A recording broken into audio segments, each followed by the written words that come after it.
तो बाकी 3 सूबों से अगर ये लेंगे सर जाके, मतलब पाकिस्तान तोड़ने की बात करना चाहते हैं। सर आपको अच्छे तरीके से पता है कि जर्नैलों ने पाकिस्तान की सुपारी ली हुई है यहाँ पे ये आसिम मुनीर जो है, आसिम मुनीर जो है वो अपनी अपॉइंटमेंट के लिए रिटायरमेंट के बाद नवाज शरीफ का इतना मशहूर है फैसलों की। तो आपको बताएं कि तहरीक इंसाफ को 2 दिन में दूसरे बड़े फैसले का सामना करना पड़ा। एहतसाब अदालत इस्लामाबाद ने तोशाखाना केस में बानी पीटीआई और उनकी अहलिया को 14 साल कैद बामुशक्कत की सजा सुना दी। ये जाहिर बात है इस वक्त अमरीकी गोद में झोले झोल रहे हैं जो, तो इन्होंने तो यूज करके उन्हें फेंक देना है। जिस तरह आपको पता है इस्तेमाल करके चीजें फेंकी जाती हैं, खास तौर के ऊपर इनके लिए जो है, जो ये जब कंडम हो जाएंगे तो इनको फेंक दिया जाएगा सर। तो बात तो यही है ना। बानी पीटीआई की बनी गाला रिहायशगाह सब जेल करार दे दी गई है। तोशाखाना केस में सजा याफ्ता बुशरा बीबी को बनी गाला मुंतकिल कर दिया गया। गोया कि कहा गया कि पहले हमें धमकी दी गई, कि ना करो, उसके बाद हमें $5 बिलियन के पैकेज का लालच दिया गया।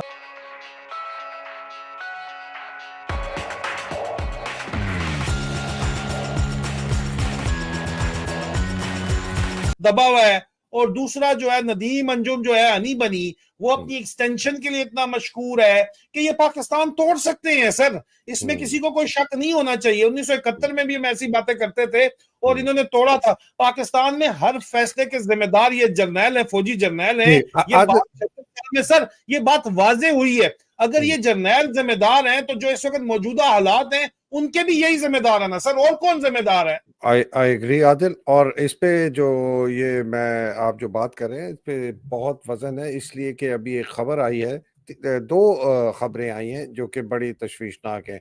एक है कि जी बैलेट पेपर कम हो गए और उसकी छपाई जो है वो रुक दी गई है और मुकम्मल नहीं हुई, तो इसकी वजह से हो सकता है कि इलेक्शन थोड़े आगे मुलतवी हो जाए। ये इलेक्शन कमीशन की तरफ से बयान है।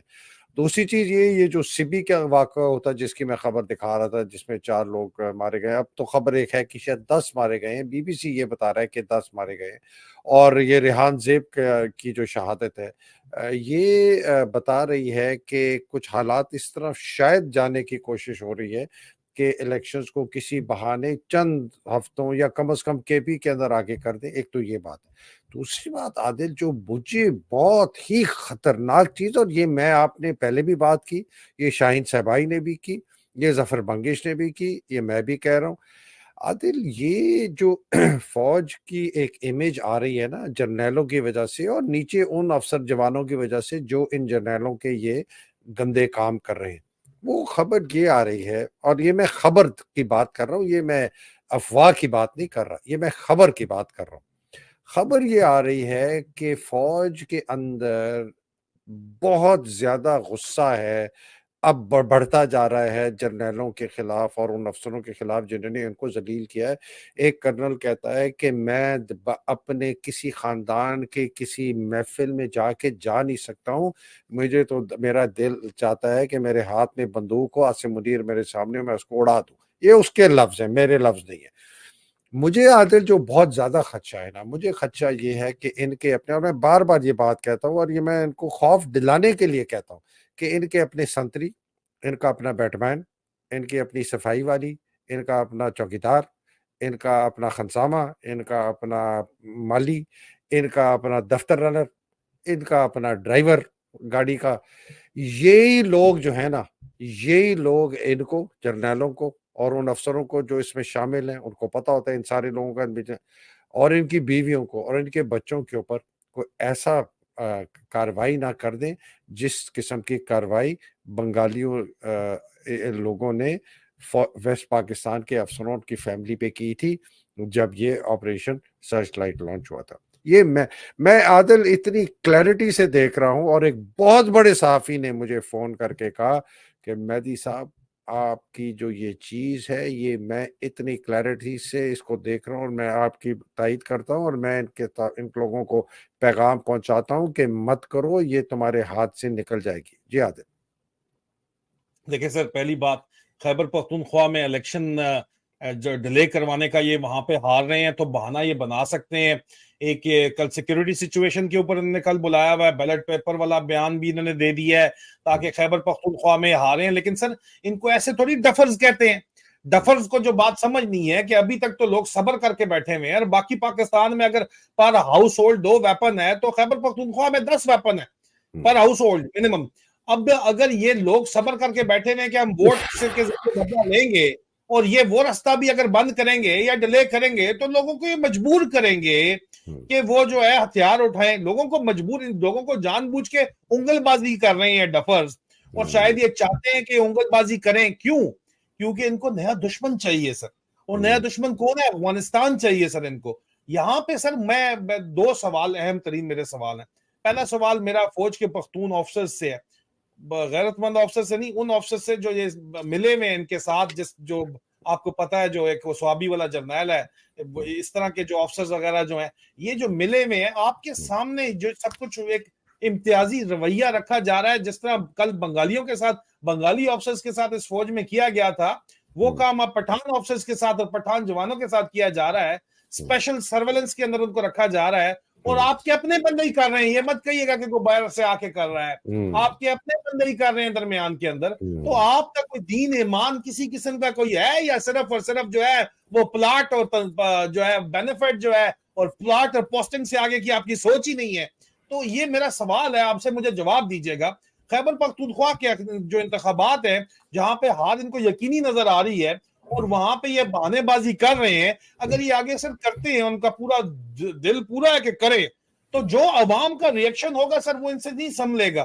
फिर मैं कहता हूं कि इनको पता है कि ये हमने यहाँ पे हालात खराब करके अफगानिस्तान में नए दुश्मन तलाश करने हैं, क्योंकि इनके अबू जान का वहां पे हुक्म है। बड़ी इंपॉर्टेंट जियोपॉलिटिकल डेवलपमेंट है वहां पे। चाइना ने उनका एम्बेसडर जो है अफगानिस्तान का वो कबूल कर ली है, मतलब सफारती हैसियत कबूल कर ली है। Pakistan is not the so called interlocutor on Kabul now, so the Beijing is also got a direct link over there. और लेकिन हम सब ठुकरा के हमने यहाँ पे एटमी धमाके किए, तो आपका ख्याल है कि ये भी हसास मालूमात थी, इसको भी अफशा नहीं करना चाहिए था? क्योंकि इसी तरह की गुफ्तगू इधर भी तो हुई है ना, तो मेरा ख्याल में दोनों का मुवाजना किया जा सकता है। और फिर मोर इम्पॉर्टेंटली साथ में इसके जो आज तोशा खाना को लेके फैसला आया है, अगर कल को वो हवाबाजी के मिनिस्टर अपना उनके अगर की तरह ये बयान गलत साबित होता है, जिन्होंने कहा था कि पाकिस्तान के तमाम जो पायलट्स हैं वो सर्टिफाइड नहीं है और पूरी दुनिया में जहाँ जहाँ उनकी जॉब्स थी वो ख़त्म हो गई, तो इमरान खान साहब का एक जो है वो फेस यहाँ पे एक समाजी कारकुन का भी है, जिन्होंने इस मुल्क के अंदर कैंसर हॉस्पिटल्स बनाए हैं, उनको पूरी दुनिया जो है वो फंड रेजिंग वहाँ पे वो करते हैं। तो अगर उनका ये फेस डैमेज होता है और कल को ये केस सियासी साबित होता है, तो क्या आपको लगता है कि इसकी फिर डैमेजेस की कोई रिकवरी है? जी राना साहब, देखें पहले तो मैं समझा दूं कि ये मसला साइफर का क्या है। देखें ये साइफर आते हैं कोडेड लैंग्वेज में, ये कोडेड लैंग्वेज होती है और उसकी जो ट्रांसक्रिप्ट है वो डी कोडेड है। अब अगर कोई मुल्क उस कोडेड लैंग्वेज को डी कोडेड लैंग्वेज भी उसको मिल गई, कोडेड भी मिल गई, तो इसका मतलब है कि उसने आपका कोड ब्रेक कर लिया। तो जितनी आपकी कोडेड लैंग्वेज में ये डिप्लोमेटिक साइफर्स आते हैं आपके डेली बेसिस पे या जब भी आते हैं कोई कम्युनिकेशन आपके, तो वो सारी वो कोड ब्रेक हो गया। तो ये एक बहुत बड़ा आपने कोड किसी ने नहीं देखा राना साहब, तस्दीक करें मेरी, नहीं आया किसी, नहीं सामने आया। नहीं वो सेक्रेटरी खारजा ने, मैं बता रहा हूँ, सेक्रेटरी खारजा ने 28 मार्च 2022 को 8 मार्च भाईजान जी वो तो हाईजैक, वो तो जिस मुल्क की एजेंसी है वो कोडेड लैंग्वेज तो आपकी बिल्कुल निकाल सकती है, वो अपनी इंटेलिजेंस इस्तेमाल करके ले सकती है, ट्रांसक्रिप्ट आपने दे दी तो वो वहां तक तो पहुंच सकती है एजेंसीज, लेकिन कोड नहीं होता। जब आपने डी कोडेड लैंग्वेज भी अवाम के सामने पेश कर दी तो वो बाकी काम जिन्होंने एजेंसियों ने करना है वो कर लेंगे। ये एक बहुत बड़ा ब्रीच है, इट इज अ ब्रीच कि आपने जो है वो उसको डी कोड करके रिलीज कर दिया। तो कोडेड तो हाईजैक बिल्कुल हो सकती है वो तो, लेकिन कोड नहीं होता।